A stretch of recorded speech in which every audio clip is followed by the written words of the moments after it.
Welcome to Tech Talk, Hawaii Preparatory Academy's K-8 podcast. In each episode, we dive into a tech-related topic that is important to parents of young learners. Welcome to the Deep Dive. Today, we are exploring a really fascinating source analysis on this concept called high-tech, high-touch. Right, and our mission today is to figure out why hyper-efficient AI sometimes leaves us feeling, completely empty. Yeah, and more importantly, how you can actually future-proof your own career and your kids' education in response to all of this. Exactly, because it is a massive shift. It really is. And to kick us off, I have to share something.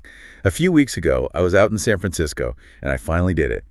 I took a ride in a completely empty Waymo taxi. Oh, wow. Okay, be honest. What was your resting heart rate when that steering wheel first turned on its own? I mean, I expected to be totally white-knuckling the door handle, right? Merging into downtown traffic with no driver. Yeah, it sounds terrifying. But it was jarringly normal. You just sit there, you watch the wheel make these tiny micro-adjustments, and you realize the AI is handling the chaos perfectly. Like better than a human. Way better.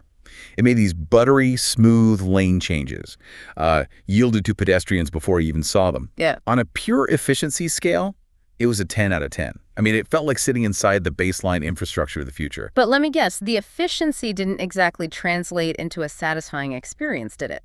Not at all. And that is exactly why we're doing this deep dive.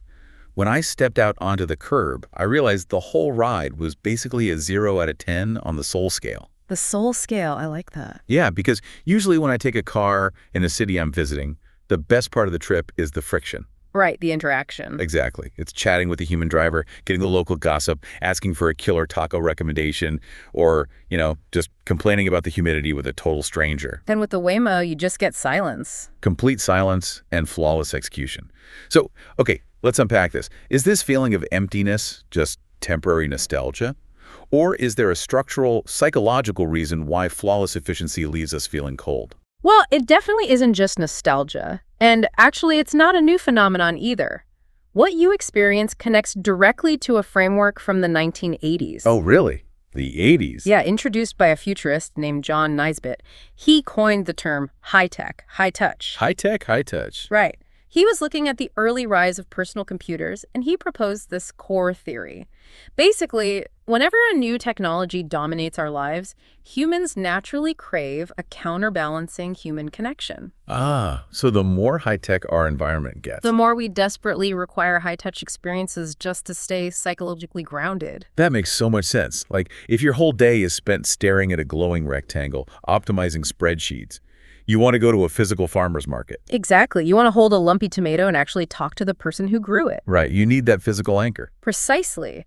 But the friction we're feeling right now with this AI boom, it's hitting a breaking point. And that's because of the nature of what is being automated today. Because it's different from the Industrial Revolution. Totally different. For decades, technology like factory automation, it replaced human muscle. Right. The tractor replaced the physical labor of the farmer. And the robotic arm replaced the physical exertion on the assembly line. We outsourced our physical limitations, but now AI is replacing cognitive tasks. Or replacing the mind. Exactly. It's driving cars, writing code, analyzing data. So if the machines are doing the heavy lifting physically and now cognitively, the actual value of a human being shifts entirely. It creates what the source material calls the human premium. The human premium. Yes. Because cognitive tasks are automated and cheap now, the new valuable assets are empathy, hospitality, and just pure connection. Things the machine can't do. Right. But wait, I want to push back on that for a second.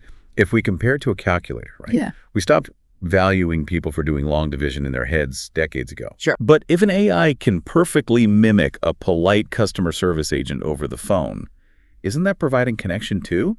Like, if it validates my frustration perfectly, why wouldn't we just accept that AI does connection better, just like a calculator does math better? What's fascinating here is the difference between how AI functions and how human biology functions. When that AI talks to you, it isn't actually experiencing empathy. It's just doing math. Exactly. It's predicting mathematically optimal text tokens based on massive data sets. It maps your voice modulation to an anger vector and outputs a sequence of words proven to de-escalate you. Wow. But human empathy is biological. It requires shared vulnerability. It requires actual stakes. Because an AI can't have a bad day. Right. When a human customer service agent is patient with you, it means something because they might be exhausted or dealing with their own stuff. There's a real-time biological shared experience there. Yes. When AI is patient, it's totally meaningless. It feels no fatigue. Its empathy is just a parlor trick, a statistical illusion. And humans are incredibly adept at sensing when empathy is hollow. Ah, so it's the difference between mimicry and actual vulnerability. Exactly. Okay, so if this human premium is the new standard of value, what does this look like in the real world for you, the listener? Let's look in restaurants. Oh, this is a perfect example. We're already seeing robot-operated fast food kiosks. Right, the automated kitchens. They're incredibly fast and super cheap. The robotic arm flips the burger perfectly. You order on a screen, no human interaction at all. But, and this is the crucial part, nobody proposes to their partner at an automated fast food joint. Exactly. No one. People will still line up for an hour in the rain for a cramped mom-and-pop bistro just to feel seen. A robot can't pour its heart into a secret family recipe. Or greet you like an old friend when you walk in. Exactly. And you see this in travel, too, right? Absolutely. Yeah. The sources highlight an AI travel planner that can build a mathematically optimized 5-day itinerary in 3 seconds. Cheapest flights, perfect routing. All of it. But think about why we actually travel. It's for the high-touch moments. Right. You remember the boutique hotel concierge who notices you look exhausted and just sends up your favorite drink without you even asking? Or the local guide who ignores the map to show you a hidden alleyway.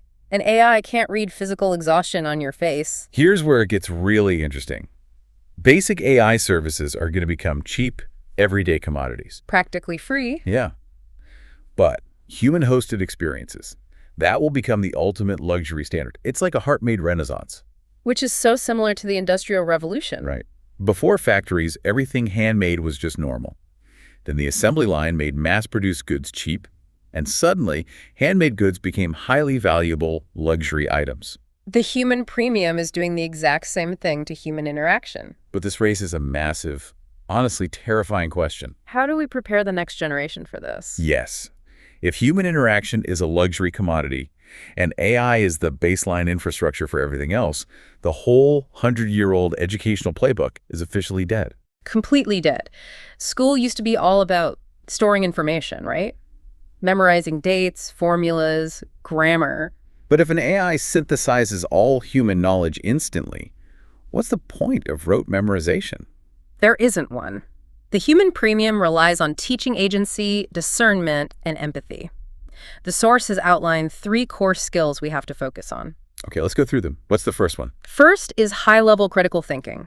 It's moving from finding answers to asking the right questions. Because a bad AI prompt just gives you garbage back. Exactly, and it requires intense media literacy to question deepfakes and synthetic media. Kids need to ask, what is this trying to make me feel? And is it actually true? Right. And the second core skill? Emotional intelligence and collaboration. Because machines can optimize a spreadsheet, but they can't navigate human conflict. They can't spot burnout in a team or inspire people. Radical empathy and active listening are key now, meaning playgrounds and team projects will matter way more than standardized tests. Wow, playgrounds over tests. That's a shift. And the third skill? Adaptability and resilience to ambiguity. Tech skills learned at age 10 might be fully automated by the time a kid is 20. So the ultimate skill is just learning how to learn. Failing, pivoting, and reskilling without losing your psychological footing.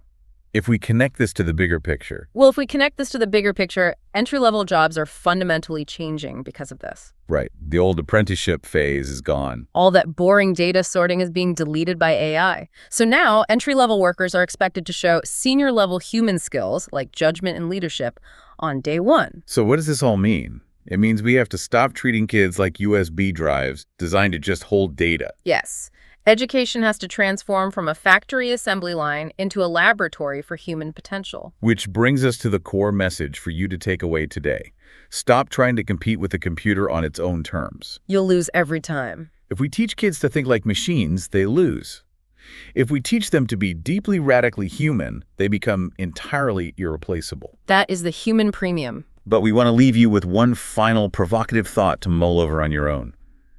If the human premium dictates that authentic human interaction becomes the ultimate luxury standard, how do we as a society ensure that genuine human connection doesn't become something only the wealthy can afford? While everyone else is stuck interacting solely with ultra-efficient, soulless AI. It's a huge question. Something to think about next time you see an empty Waymo driving by. Thank you so much for joining us for this deep dive. Keep asking those big questions, keep valuing human connection, and we'll catch you on the next one.